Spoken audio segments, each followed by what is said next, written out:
think interest rates will start to come down, perhaps towards the middle and the end of the year. Actually getting kind of a shot in buying in the market. If people want to buy more affordably, they move further out. Is 2024 the year that the rental crisis eases? Will interest rates go down? Will there be more homes for sale? And will prices continue to rise? Welcome to Real Talk, realestate.com.au's property news podcast. It's real questions, real experts and real insights.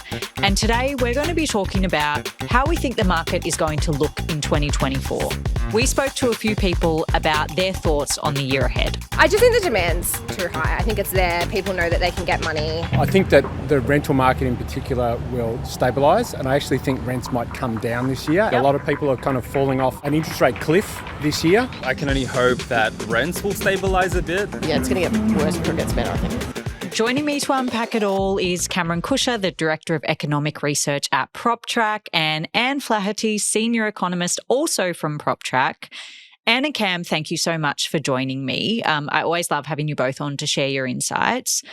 I want to look at some of the key trends that we're kind of set to see in the property market this year, according to kind of our forecasts. Let's start with price growth, because 2023, it actually did go the complete opposite way than what was predicted, right? So it was predicted that there would be a dip in price anywhere between 7 and 10%. But at the end of 2023, property prices were up nationally 5.5%. Cam, what are prices looking to do this year in 2024? We're going to see prices continue to rise, but we expect that the rise in prices will be more moderate than what we saw in 2023. So nationally, we're currently forecasting prices to rise by between 1% and 4%. We're still expecting that the best performing markets from last year, which were Perth, Adelaide and Brisbane, will see the strongest price growth. Sydney and Melbourne are set to see price growth moderate compared to what we saw in 2023.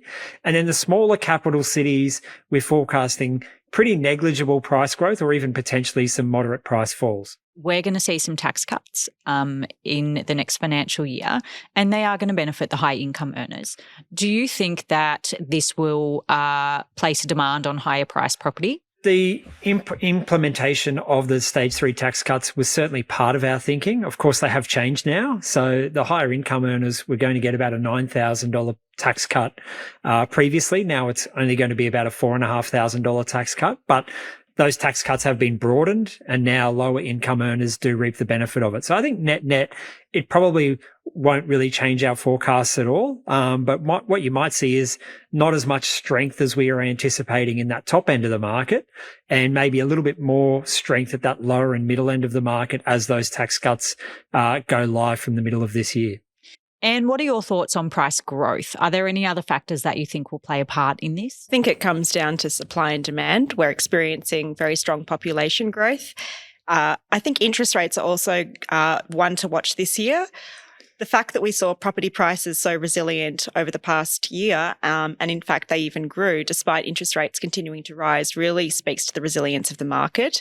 I think if we do see a more stable interest rate environment this year, which we expect, or even if we potentially see rate cuts towards the end of the year, that is going to support buyer confidence. And also if, the example of interest rates being cut, that would support price rises. And one of your colleagues, senior economist Paul Ryan, he said that a large part of the price growth last year in 2023 was due to buyers coming to the table with a much larger deposit, borrowing from the bank less than 60% of the total house value. What are the reasons for this? Do you think this trend will continue into this year? Look, I think we will see that trend continue. What we saw, over the past 5 years, particularly in those 2021 really low interest rates, we saw booming property prices. And that means that there are a lot of people who bought, say, 5 years ago or more, who experienced extremely strong growth in their asset, in their home. And that meant that they had a big growth in the usable equity that they could use to purchase homes. And that's part of the reason why we're seeing more of these buyers. The other thing to keep in mind is that these people who were already in the market, who experienced this growth in their assets, they are in a relatively stronger position than your first home buyer, for example, who has seen interest rates reduce the amount that they can borrow by around 30%. So these people coming to the table with bigger deposits and like cashing in on the equity that they have in their homes. It could also be downsizers as well as upsizers. Are they kind of semi-immune to interest rate hikes? Well, certainly people who, don't have a mortgage, they've got their home paid off, are immune. And in many ways, these people are actually benefiting from higher interest rates, particularly if they've got savings sitting in a bank deposit, for example. That means that they're probably getting more interest on their cash. So it certainly means that the higher interest rates are absolutely impacting different people in our economy in different ways. It's really those people, your first home buyer who bought, say, in 2021 when prices were reaching peak levels. Interest rates are really low, so people borrowed a lot of money, and now we've seen interest rates increase dramatically.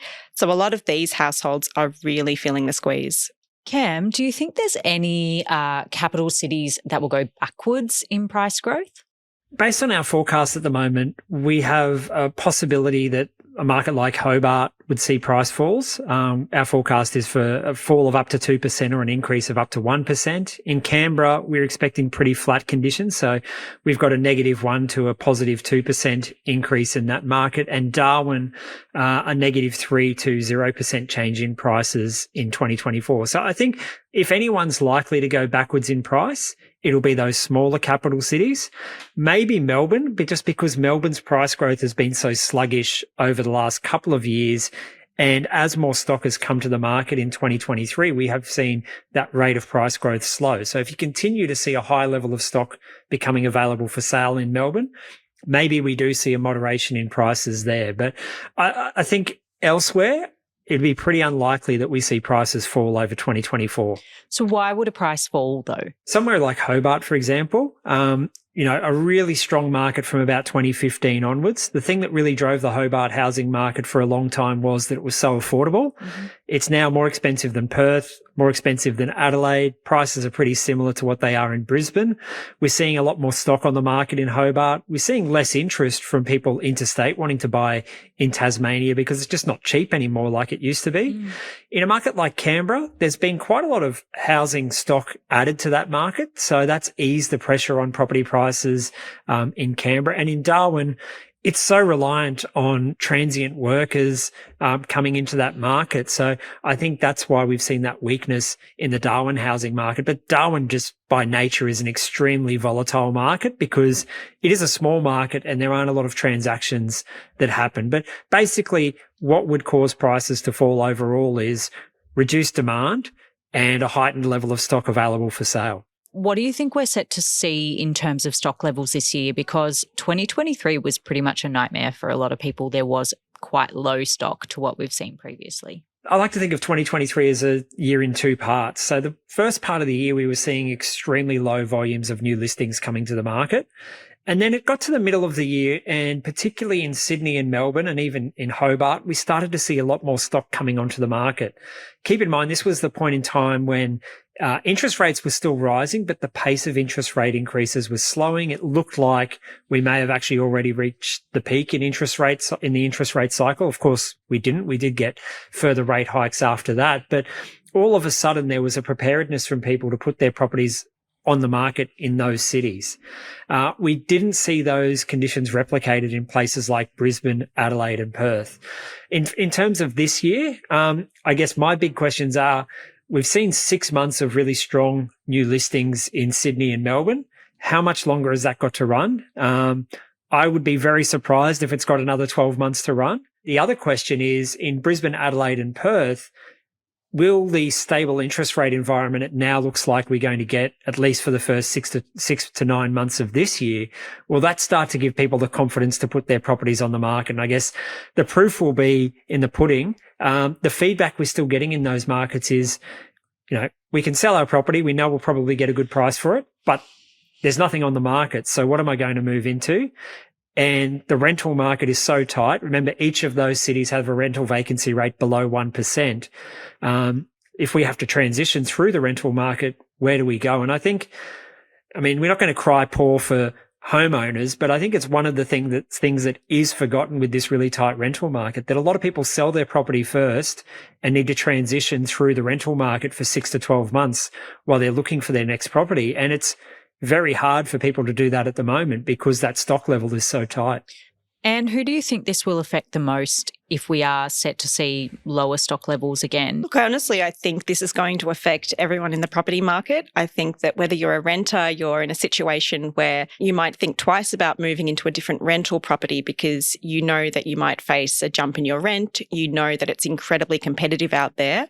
If you're someone who is in the rental market and you're thinking of becoming a first home buyer, it's tricky because, of course, with relatively limited stock for sale, that limits your choice. And it also means there's a lot of competition out there.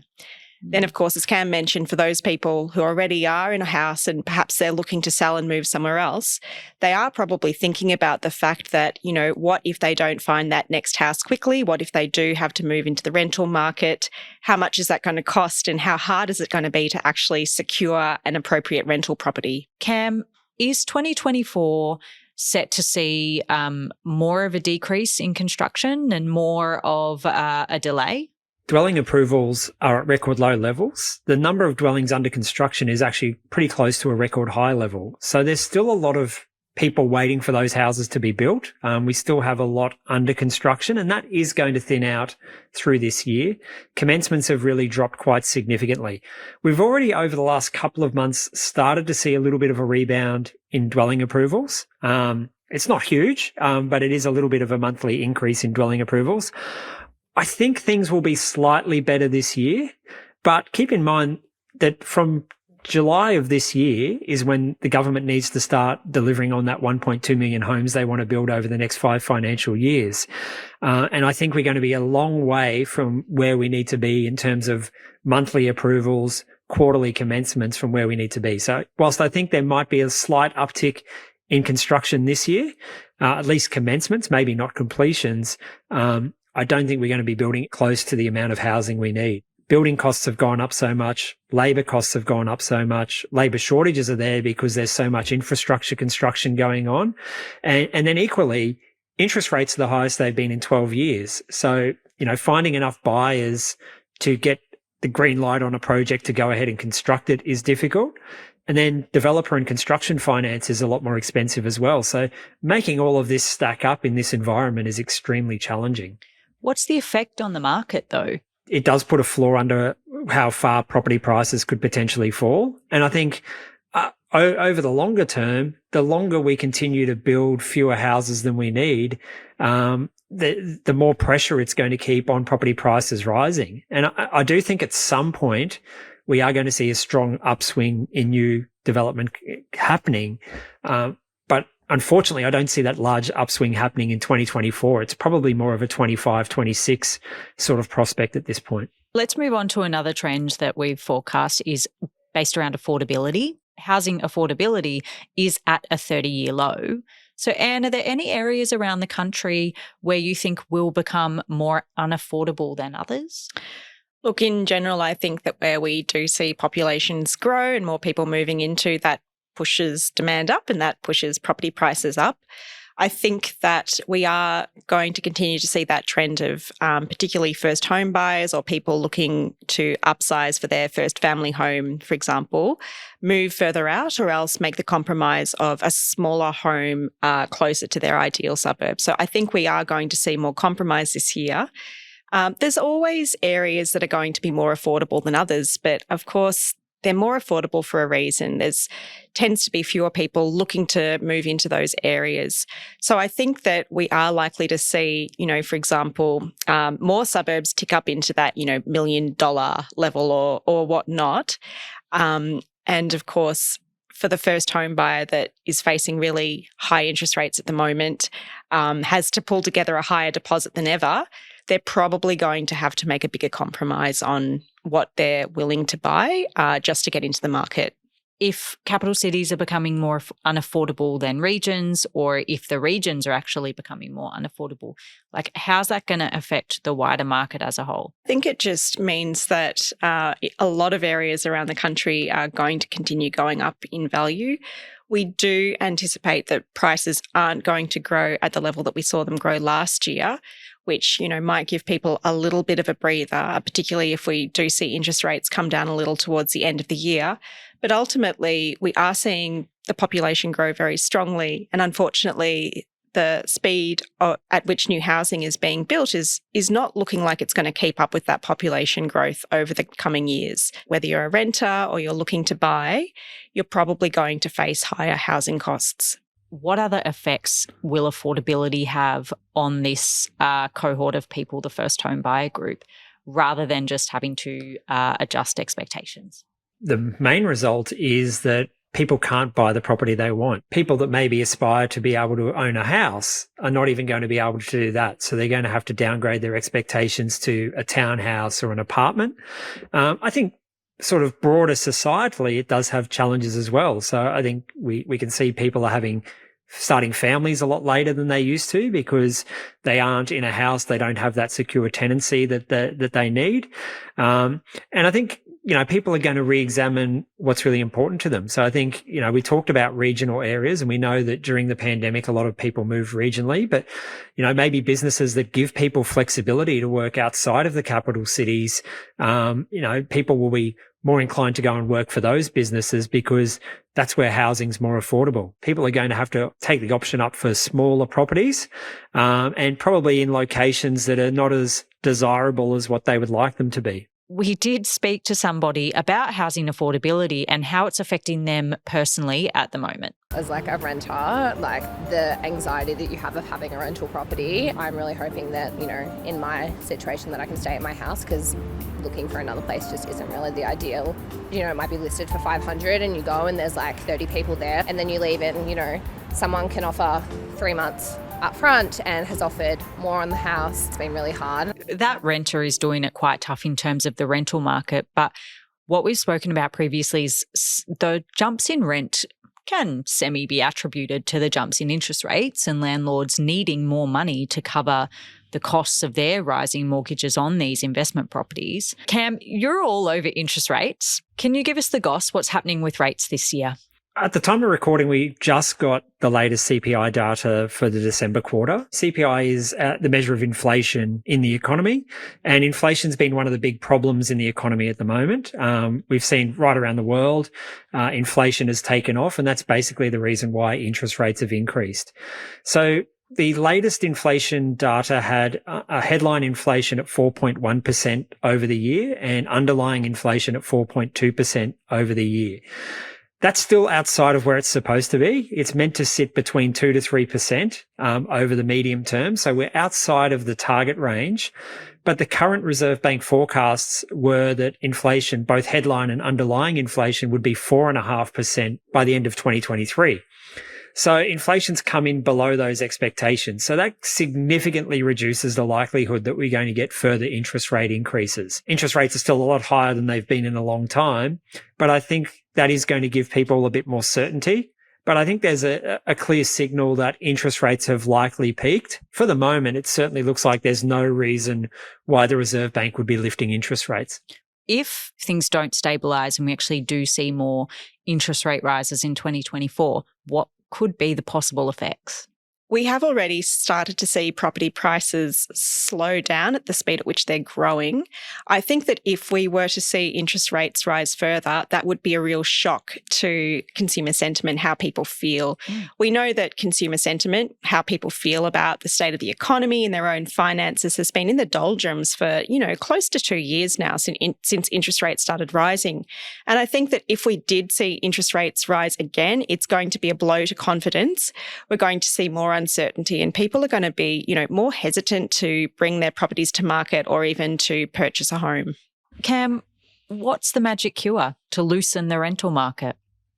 There's no quick fix, unfortunately. We need to be building a lot more housing, and having more abundant supply of housing means that people have more choice, and that can be the case for properties to purchase, but that can also be the case for properties to rent. That rapid rate of migration into the country over the last couple of years as international borders have reopened. Most of the people coming in are students, so most of them are not going to be buying a home. They're going to be renting. One of the things I think that we should really be looking at is the universities are the ones that reap the benefit of all these students coming into the country. A lot of them have got a very large tracts of land. Why don't they build some more student housing to house all of these people coming into the country? The other way you can ease the rental pressure is to get more people into their own home. But increasingly that's difficult because prices are extremely high, affordability is at 30-year lows, and interest rates are the highest they've been in 12 years. But if there are ways that we can find to make that transition from renting to owning your own home easier, then that would potentially be helpful. And do you have anything to add to that? I think that's exactly right. We need more housing. When a population is growing, we need more properties built so that those people have somewhere to move to. Guys, thanks so much for sharing your predictions for this year. It has been a really insightful episode. And just to our listeners, remember to press subscribe or follow so that you can actually keep in touch with how the market goes this year. So it'll be a very interesting one. Thanks for coming on. Thanks for having us. Thanks for having us. Thanks for joining me. This has been Real Talk. For your weekly fix, please follow wherever you listen to your podcasts and tune in next time for more real questions, news and insights on the topics that matter most from realestate.com.au, Australia's #1 address in property. All information provided is general advice and opinion based on current market conditions. These opinions should not be treated as investment advice. Always obtain advice based on your individual circumstances. Real Talk acknowledges the traditional custodians of country throughout Australia and their connections to land, sea, air and community. We pay our respects to elders past and present.